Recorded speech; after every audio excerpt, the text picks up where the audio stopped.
Hello guys! So, get ready with me! By the way guys, lunch na pala ngayon. Ayan po yung mga kaklase ko, nagkakaguluhan sila.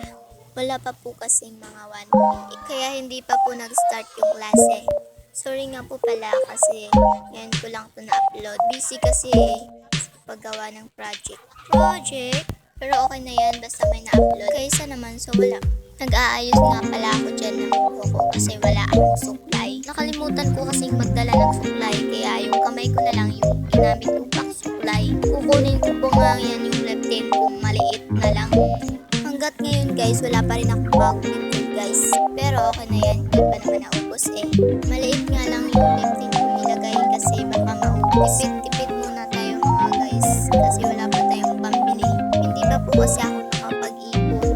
Tapos na nga ako dyan ng lipstick. Kaya ayos-ayos muna tayo sa book natin. Kung makikita nyo, magkakalong ako sa kasi naman ang sakit. Hindi ko din naman alam kung bakit sumakit yung ilong ko. Baka malapit na ata akong sipunin. Inayos-ayos ko naman yung bag ko tapos kinuha ko din naman.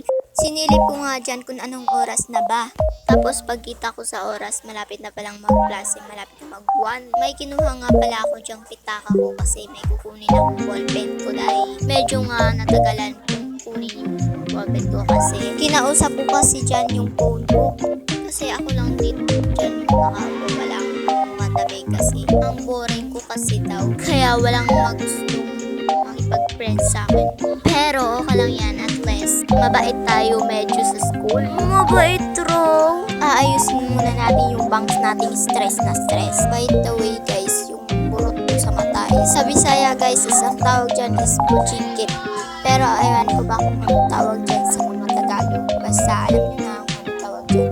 Di ko rin naman alam kung bakit may tumubo sa akin yan. Hindi rin naman ako nakakita ng ano nga ba? Basta alam nyo na yan. Kayo na bahala. 7 days na nga lang yan. Hindi pa rin nawala. Nagtatanong nga ako sa kanila kung anong gamot yan. Pero sabi din naman nila na wala daw yung gamot. Hayaan ko na lang daw yan. Puputok din yun eh. Sorry mga guys kung ang pangit ng pag-voice over ko ha. Kung ang hanap nyo is magandang pag-voice over, talo na po ako dyan. Pati nga yung boses ko, pangit. Pero okay na din yan. At least nakapagsalita. I thankful for God because nakapagsalita ako, nakapagkanta. Pero okay na din yan kahit hindi tayo maganda yung boses natin. Kung napapangitan po kayo sa boses ko, edi mag-scroll na lang po kayo. Alam ko naman kung hindi ako sikat na vlogger. Bago lang po ako pero sana suportahan nyo din po ako. Mag-eyeliner na po tayo dyan. Sorry guys kung wala akong eyeliner. Ballpen lang yung ginamit ko. Wala po kasi akong pambili ng eyeliner. Pero sana maintindihan nyo din po ako. Mahirap lang po kasi ako eh.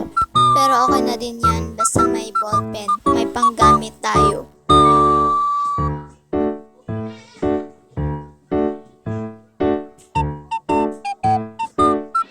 Okay guys, kakatapos ko nga lang po palang mag-eyeliner guys. And this is the result sa pag-eyeliner ko guys. Hindi naman masyadong pantay pero okay na yan. Hindi naman kailangan pang bongga talaga yung pag-makeup natin guys. Nagmi-makeup lang din pala tayo para hindi tayo nagmukhang ugly. Ugly daw?